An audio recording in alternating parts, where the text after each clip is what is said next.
Hello, this is Dakayla Sinke presenting on behalf of Team 5, which is also comprised of Carol Chambliss, Carrie McClendon, Amit Shah, and Dennis Ying Tan. We will spend the next few minutes discussing how operational strategies are not the key to successful outcomes in the healthcare industry. To begin, I will introduce the topic, speak to what we believe is the key to successful outcomes, provide a few examples, and then conclude. A supply chain is defined as all activities associated with the flow and transformation of goods and services from the raw material stage to the end user, as well as the associated information flows. However, the supply chain for services focuses more on the human resources and support services necessary to provide its own service, such as an emergency room and first responders, but this does not mean that they cannot be managed using many of the same principles as manufacturing operations. Hospitals and health maintenance organizations purchase equipment and supplies from suppliers just the same, as well as contract services, hire a task force, and provide a service. They also run into quality management issues and inefficiencies throughout their supply chain just the same. The creation of value is an important aspect of supply chain. No matter the industry, value is defined by good quality, a fair price, and fast and accurate delivery. In order to supply a product or service of value to customers, the members of the supply chain must not only look for ways to create value internally in their own production processes, but also to their supply chain partners to create value by improving product design and quality, enhancing supply chain performance and speed, and lowering costs. Value is imperative in the healthcare industry due to the fact that their success hinges on the quality of human life. This leads to a need for supply chain management. Supply chain management focuses on integrating and managing the flow of goods and services and information through the supply chain in order to make it responsive to customer needs while lowering total costs. In order to compete, a company has to count on the combined and coordinated effort of all members of the supply chain.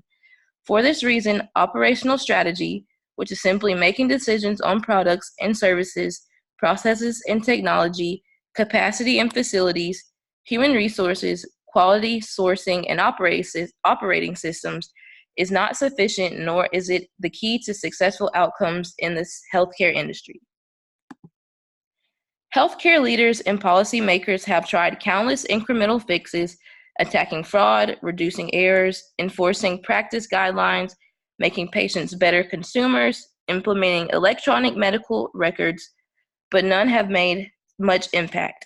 It's time for a fundamentally new strategy. At its core is maximizing value for patients, that is, achieving the best outcomes at the lowest cost. We must move away from a supply-driven healthcare system organized and shift the focus from the volume and profitability of services provided, such as physician visits, hospitalizations, procedures, and tests, to the patient outcomes achieved. And we must replace today's fragmented system in which every local provider offers a full range of services with a system in which services for particular medical conditions are concentrated in health delivery organizations and in the right locations to deliver high care value. Making this transformation is not a single step, but an overarching strategy. Those providers that increase clinical value will be the most competitive. Clinicians must prioritize patients' needs and patient value over the desire to maintain their traditional autonomy and practice patterns. This patient value and successful patient practices rely upon a group of individuals bringing their unique skills and talents together, working toward the best patient care that can be offered. While processes and strategies are great to consider and implement, foundational skills like teamwork are key and necessary to address complexities and volumes. The article, The ABC of Healthcare Team Dynamics, Understanding Complex Affective Behavioral and Cognitive Dynamics in Interprofessional Teams by Mitchell, identifies that group dynamics are key, while dysfunction and process overload leads to burnout, emotional distress, depression, and reduced productivity issues. Organizations that invest in their people understand good teams take time to form, and through reinforcement and practice, they become resilient and productive. Dr. Brunessa Lindemann supports organizational investment in teams as she states, It's when people understand their roles, feel like their contributions are valued, and have a sense of belonging that we can deliver patient care in the most optimal way. Additionally, successful outcome practices begin with communication.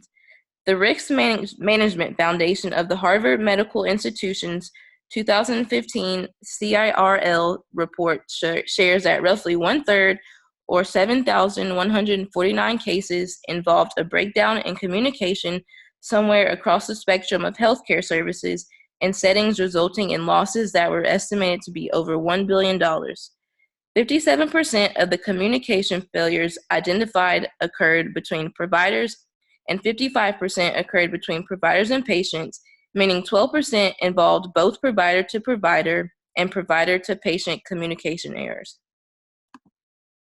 Across all specialties and care delivery settings, miscommunication begets misinformation. According to the report mentioned on the previous slide, if the systems that providers rely on to alert them to information gaps or discrepancies are inadequate, then misinformation can lead to mismanaged care, unmet expectations, and patient harm. This supports our viewpoint that systems cannot replace the importance of human efforts and behaviors. Operational failures are commonly encountered by RNs delivering patient care at the front line. They occur in many aspects of a hospital system's processes, interrupting the delivery of care. Managers can easily obtain crucial information about operational failures from frontline nurses to improve system operations. Detecting op failures at the front line enables a shift in organizational culture from addressing only the immediate problem through workarounds to one solving the failure as a system problem. These efforts can create organizational learning environments that are sensitive and responsive to process shortcomings and that may affect morale of the nursing workforce, thus posing risk to quality and patient safety. In a study of internal supply chains of a hospital, breakdowns in care delivery identify that resources required for patient care also include medications and knowledge necessary to perform one's tasks correctly. Nurses administer medications. This often includes gathering supplies located in various places throughout the nursing unit, such as syringes or a pump. In addition, the nurse may need to administer the medication with food, which food services keep stocked in a separate area. In total, 9 departments may be involved in the medication administration, including medical staff, pharmacy, nursing, engineering, central supplies, dietary, IT, biomedical equipment, and sterile processing. Most prior operations management research on integration has examined its impact on organizational performance, such as the speed of new product development, financial performance, and processing time, but did not specify mechanisms through which integration leads to better performance. So to conclude, the key takeaways are teamwork, communication, and collaboration are the keys to successful outcomes in healthcare.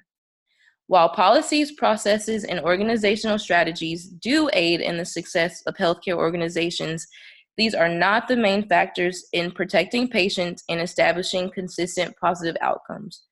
Other factors aiding in successful outcomes in the healthcare industry include compassion, empathy, continued learning of staff. In the words of the late, great Helen Keller, alone we can do so little, but together we can do so much.